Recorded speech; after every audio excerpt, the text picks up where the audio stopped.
In this video, I'll show you how you can sort out your column in alphabetical order just by pressing a button in Excel.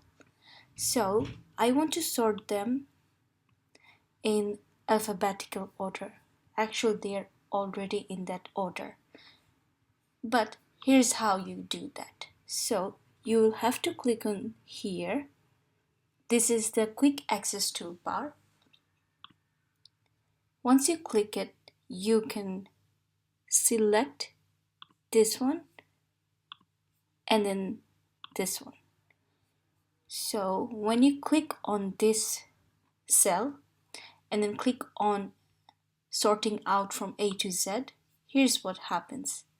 And if you click on the other one, here's what it happens.